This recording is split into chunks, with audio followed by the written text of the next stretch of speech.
I know what you're thinking, right? Another day, another tournament, but no. I mean, it is another tournament, but it starts tomorrow. Now, this is the UK Open, and I'm one of the organisers, so I thought this would be a good opportunity, not just to show you the tournament itself like I've done with the rest of them, but also to show you a little bit about what goes in to putting this tournament together, because as an organiser, these things are pretty hard. So this is Friday night, and I'm here with my amazing team, and we are beginning to set up this venue for the UK Open.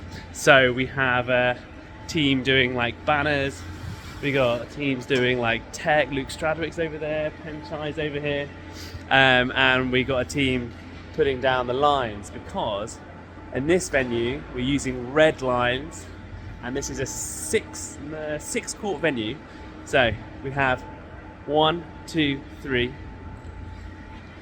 4, 5, and there's a beginner court over there, because at the UK Open we really do have a bunch of beginners who are turning up, people who have never played before, and we would normally like to put them on big full-size courts like this. The problem is, this is the biggest ever UK Open with 121 entries. That means there's about 300 games to schedule over the weekend, about 215 games to schedule on Saturday, and if you try and do that on 5 courts, you can't do it, so we do need 6 courts in order to do it. Luke Stradwick is the guy who's been putting it all together. But yes, you'll see over the course of this just what goes into it. You know, we've got to sweep the courts, we've got to put the lines down, we've got to put the flags up, we've got to get a tournament desk going, and we've got several tournament desks this year because it's probably easier to run a tournament by focusing on little bits. And we even have our Lego brick wall there, which people are going to build over the weekend. If you haven't seen that already, it's pretty cool, but we might even turn it into a podium as well. And of course, the tournament wouldn't be complete without Gareth over there, who's bought a PA system, which means we can have microphones, and so we can communicate really clearly with people, and we'll have music, which is going to be really important for the atmosphere and the vibe as well. More to come. 2 hours later. There we go, 2 hours of work and we're done. So we've set up all the courts, all the red lines, everything's going, the chairs are going, the flags are up. The courts are ready to go. We've got our camera set up for tomorrow. Not as professional as I would have liked for this one, but we've got a nice high angle, which should be really good. So it's going to be great. Tomorrow. Okay, so we're back, and now it's Saturday. So you saw the setup, but what does it actually look like when it's going on and it's in its full flow? Well, let me introduce you, ladies and gentlemen, to the UK Open.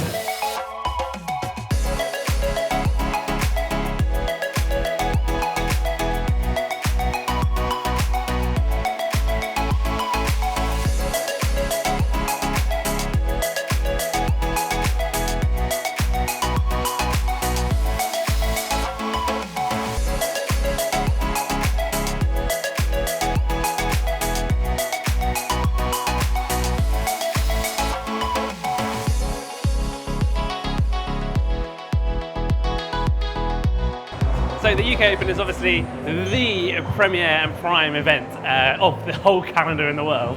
But no, obviously it's the biggest thing that we do here. And this year, it is the biggest event we have ever done. So, like I said yesterday, you know, we have 121 players. So there's 230 games or something today. And it's great. The atmosphere is awesome. We've got people from Italy, the US, including Timbo Gonzalez is over. We've got the Welsh, we've got the Irish, we've got the Dutch and the Belgians and the French. Oh, it's really good. But yes, meet a few people, let's have a look around and let's have a nice day.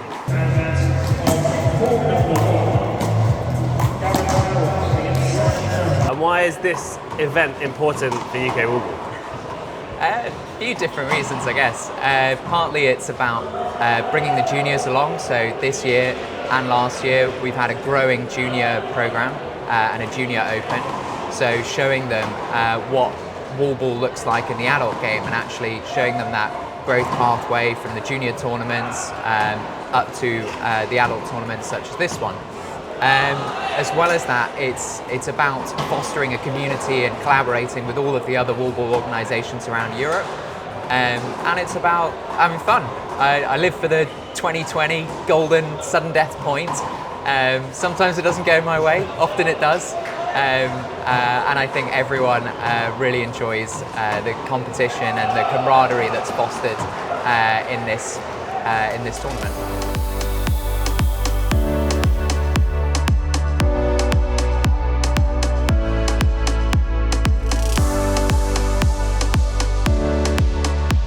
sit behind me and look at all the courts, what we have 6 courts in here. Now when the UK Open started, we actually were on a different venue on the other side of this sports centre. We only had 2 courts. First time we did it, we were actually against breeze block walls, but now we're able to build some courts over here, and then we were able to paint some courts over there because the wall got smooth, and so the venue grew and grew.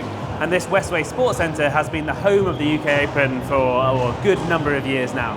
The UK Open is the pinnacle event of what we do, and really, if this is a success, it raises the exposure of what we do in this country, which means more schools, more youth clubs, more people playing, and it kind of rolls itself. And then the UK Open gets bigger because more people are playing. And one of the issues we have this year, which is a great problem to have, is we actually have too many players. And a lot of those players are juniors. It's exactly what we need. We need more juniors coming, and we need more juniors then turning into adults as they go along. So hopefully this tournament's going to do the trick, and the kids later, you know, they're playing now, they've been playing all day, it's really fantastic to see them on court, but later on they'll be able to see, you know, hopefully their role models, their icons, people like Timbo, people like Luke and Loic, see them playing as well. It'll be absolutely fantastic. Icaro finishes Loic the game. Dan picks it up. This is the chance, and there it is. It's a win from Loic. Oh, fantastic game. What a game. Yeah. Both teams are putting a lot of effort. Yeah, very, very good game. Really enjoyed it. Kills, lobs, power serves, fantastic. That's 2 for 2 for Loic after winning. Well, day 1 is done. And sorry I haven't really done the updates I should have done today. I missed my interview slots because I only got to the bloody final. I've been rolling back the years, so I'm pretty proud of myself, and I played pretty well today, not gonna lie. So yeah, but I'm really proud of my team. Like, today is probably the best UK Open we've ever run in terms of like amazing numbers of spectators, brilliant games in all divisions, loads of beginners and new social players coming through and really showing us what they've got. It's been brilliant. The streaming's been pretty good, but the Wi-Fi means it kind of cuts out a lot, which is a bit frustrating for a centre like this, but hopefully they'll update it at some point. And yeah, but the games have been great. The camaraderie has been amazing. We've had no major issues. And we've had, you know, 3 tournament desks running different areas of this facility, and it's been tremendous. So yeah, we're super pleased. Tomorrow is doubles. I'll be playing with Luke Thompson again. We are a pretty good pair, but he did dislocate his finger in the Netherlands, and so now he's only plays with one hand. So I'm going to be a very fatigued doubles partner, trying to make up for his one hand. So we'll see how we do tomorrow. But it should be another spectacular day, and I'll have some interviews for you as well. So yeah, there we go. End of day 1.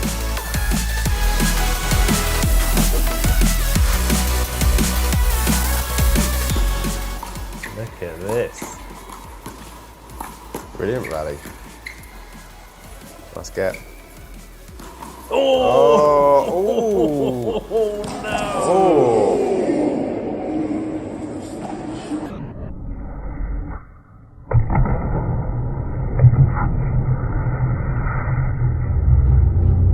Headshot.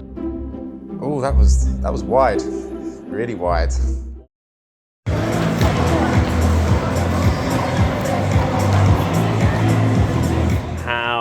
Like, what are the big changes that have made tournaments slicker? Because you've been quite integral to that as well. Like, yes. the innovations, I should say. Yes, I mean, I think it's the way we've embraced tech in doing this. We use Tournify now as our application to run the tournaments. That being a web-based application makes it very easy to run tournaments and very easy to set up tournaments as well.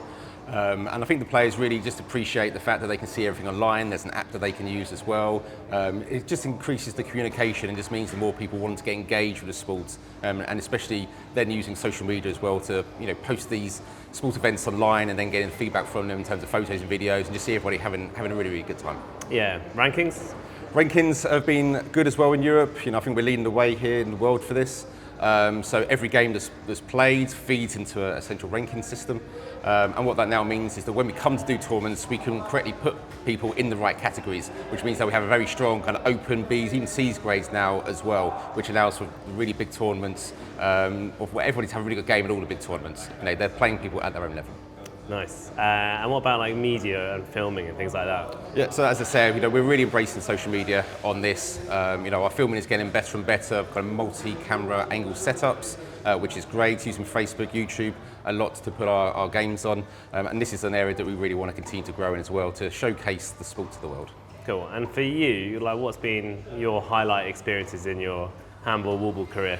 Yeah, there's quite a few, but I think generally it's the ability to travel with this as well. We're here in London, which is my hometown, which is great, but I get to travel all around the world with this. One of my first experiences was going to Portland for a World Championship, which was amazing to see, when I was a little bit younger, seeing all the best players at the time, playing at the top of their game. So now we get to go across all around Europe, lots more pro stops and other events kind of happening around the world, and it's just great to continue to travel to new places, meet new people, and bring those communities together. What do you want for the future of the sport? Yeah, it's to continue to grow this sport as much as possible. The kids are very important. We're doing a lot of work here in London with the kids, and we want to see that kind of happen across the world as well. We're looking to get more and more countries involved in the Euro setup, and really just spread the game, to various communities around Europe, around Americas, and Asia too, and just continue to grow the game as best we can. It's a very, very easy game to get involved. Is any ball, any wall. That is the motto of this game, and we believe that this is something that can grow very, very quickly, and people will enjoy if they get involved in it. Well, I can't give you much more of an insight into the UK Open. Unfortunately, I've been a bit busy because I've been rolling back, as I said. Got to the final of the singles, only got to the final of the doubles as well. The problem is when you organise a tournament and get to finals, you really don't have much time to make some stupid videos for YouTube. So anyway, I've interviewed a few people. You would have seen that. You've got a feel for the UK Open. You've seen this amazing space. We're closing down now, striking it all. It's quite sad. It goes back to just being tennis courts. But the club night will start again back there on a Tuesday night this week. But yeah, it's all over. I'm super proud of my team. I think everyone did an absolutely incredible job. It's the smoothest, slickest, most amazing UK Open we've ever run. And amazing results across the board. I hope everyone had fun. We haven't had any complaints yet, and a lot of people seem to like it. So yeah, onwards and upwards, not just for the UK Open, but for the European Tour as well. So there you go, that's the UK Open. Thanks for watching, thanks for playing if you played, and if you didn't play, you should play next year. Bye bye.